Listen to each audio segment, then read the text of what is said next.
సుగాలి ప్రీతి అంశం కెలుక్కుంటాం ఎప్పటికైనా మానుకోవడం బెటర్. యాక్చువల్గా ఇప్పుడు వైసీపీ విత్ డేటా ప్రొజెక్ట్ చేసుకొచ్చింది.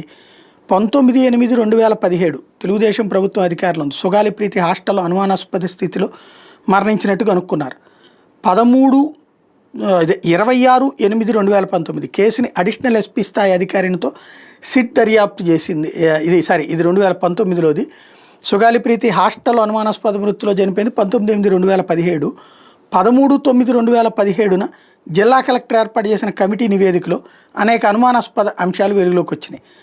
తర్వాత సీన్ కట్ చేస్తే అప్పుడే ఆ ప్రభుత్వం ఉంది, అప్పుడే ఛార్జ్షీటు, అప్పుడే 4 పేరాల ఛార్జ్షీటు, అప్పుడే వాళ్ళకి బెయిల్ ఇవ్వడం, డిఎన్ఏలో తేడా ఉందని అంతా జరిగిపోయింది.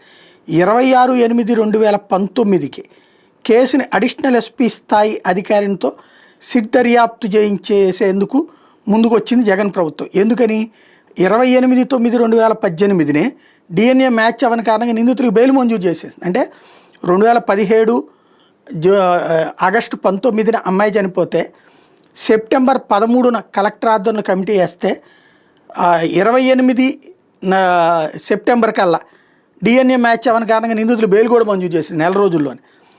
ఆ తర్వాత జగన్ ప్రభుత్వం వచ్చాక కేసును అడిషనల్ ఎస్పీ స్థాయి అధికారితో దర్యాప్తు చేయించింది 26/8/2019.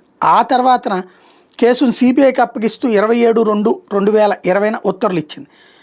మొన్న మా వద్ద వనరుల కొరత ఉంది, దర్యాప్తు చేయడం సాధ్యం కాదని హైకోర్టుకి తెలిపింది సిబిఐ 16/2/2025 ఈ ఏడాది ఫిబ్రవరిలో. అప్పుడు ఈయన వచ్చేసి ఏదైతే పవన్ కళ్యాణ్ అట్టెట్ట కుదురుద్ది, ఖచ్చితంగా మేము అధికారంలోకి చేస్తామని చెప్పారు.